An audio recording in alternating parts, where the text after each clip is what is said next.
ये थोड़ा सा जो चित्र बनाए जा रहे थे उस समय थोड़ा से हट के इन्होंने काम किया है, इसलिए ये प्रसिद्ध हुए थे और जल्दी प्रसिद्धि मिली और ये अभी भी जीवित है। इसलिए हम कह सकते हैं कि ये समकालीन आर्टिस्टों में इनका नाम गिना जाता है। ठीक है, तो जोगेन चौधरी का जन्म कहाँ हुआ था? 1939 ईस्वी फरीदपुर बांग्लादेश में हुआ था। पैदा तो ये बांग्लादेश में हुए थे, लेकिन क्या होता है, भारत विभाजन हो जाता है 1947 ईस्वी में। जब भारत विभाजन हो जाता है तो ये चले आते हैं भारत में, और भारत में कहाँ आते हैं? कोलकाता में बस जाते हैं। और कोलकाता में बसने के साथ साथ कोलकाता में जीवन व्यतीत करने वाले मनुष्यों का इन्होंने चित्रण किया है। कहने का मतलब कोलकाता में कैसा जीवन है उसका इन्होंने चित्रण किया है। फिर जोगेन चौधरी 1962 में हैंडलूम बोर्ड में टेक्सटाइल डिजाइन में नौकरी कर लेते हैं। ये होता है अक्सर मिलों में, ये होता है तो मिल में डिजाइनिंग का ये काम करते थे। स्टार्टिंग में इन्होंने नौकरी की थी। फिर 1965 से 1967 ईस्वी ये चले जाते हैं, 2 वर्षों के लिए फ्रांस चले जाते हैं। ठीक है ना, फ्रांस ये जाते हैं और उसके पहले 1965 से 1967 ईस्वी में फ्रांस जाते हैं। उसके पहले इन्होंने अपने चित्रों की पहली प्रदर्शनी 1963 ईस्वी में आयोजित की थी। कहाँ? कोलकाता में ही आयोजित इन्होंने किया था।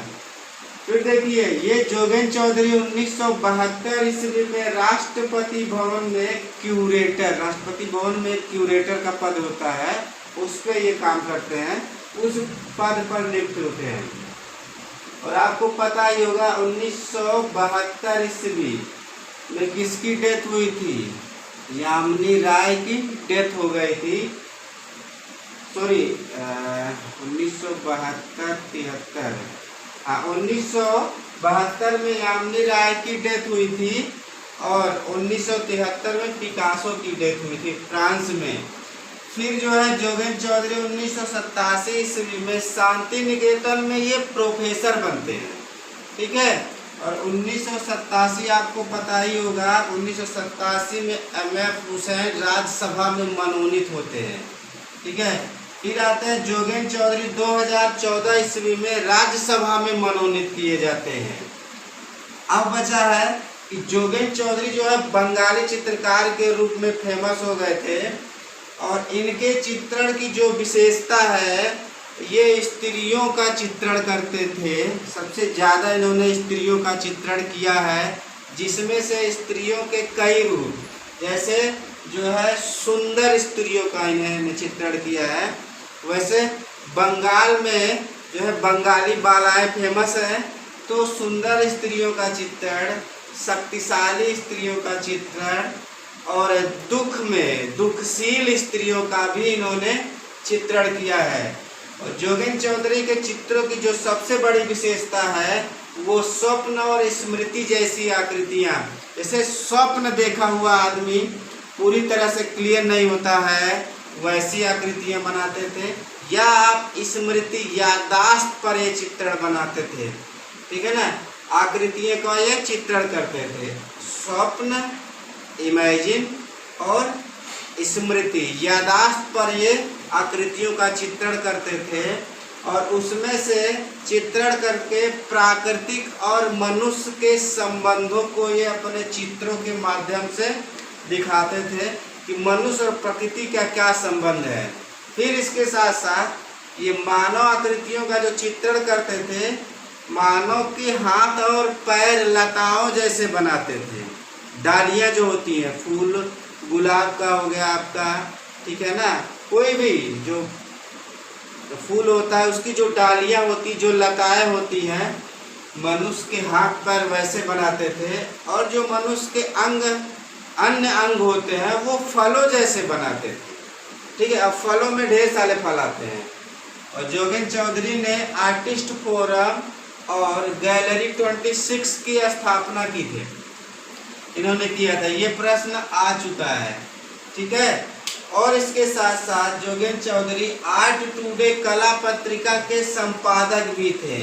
और इनकी एक और विशेषता है, जोगेंद्र चौधरी चित्रकार के रूप में प्रसिद्ध हैं, लेकिन ये कागज पर चित्रण करने के लिए रंगों में मोम और स्याही का मिश्रण करते थे। ठीक है, तो इतना याद रखिएगा। ये याद क्या रखना है कि इनका जन्म 1939 ईस्वी फरीदपुर में हुआ था और यह वर्तमान में आता है बांग्लादेश के अंतर्गत। ठीक है, और राष्ट्रपति भवन में ये क्या बने थे, क्यूरेटर बने थे। और ये भी याद रखिएगा 2014 में राज्यसभा में मनोनीत किए गए थे। बंगाली चित्रकार के रूप में और आर्टिस्ट फोरम और गैलरी 26 के ये संस्थापक थे। और इनकी जो पेंटिंग फेमस है, जैसे नीली साड़ी, ये बहुत इम्पोर्टेंट है। ठीक है, और इसके बाद नटी विनोदनी, यह चित्र भारत कला भवन में यह संग्रहित है। इन्होंने भगवान गणेश का चित्रण किया था, तो व्यंग्यात्मक तरीके से इन्होंने चित्रित किया था। एक पेंटिंग है कपल, कपल मतलब जोड़ा। ठीक है, और चांदनी रात में चीता, ये भी इम्पोर्टेंट है। और पुरुष और काला चाँद, इनके चित्रों में जो विशेषता है वो याद रखिएगा। स्मृति और क्या हो, स्मृति और स्वप्न जैसी आकृतियाँ, मनुष्य के हाथ और पैर लताओं जैसे, और अंग जो है फलों जैसे बनाते थे। और कागज पर चित्रण करने के लिए रंग के साथ मोम और स्याही का मिश्रण करते थे। इनके चित्रों की विशेषता हो गई, क्योंकि कभी कभी शब्दावली चेंज करके इस तरह से घुमा देता है, तो ये इतना यार मतलब इनके चित्रों में ना स्पष्टता कम दिखाई देती है। जैसे आप स्वप्न देखेंगे तो वो क्या एकदम क्लियर नहीं रहेगा कि क्या चीज़ें हमने देखा था, मतलब स्त्री या पुरुष जो भी दृश्य आपने देखा तो वो एकदम स्पष्ट नहीं होता है।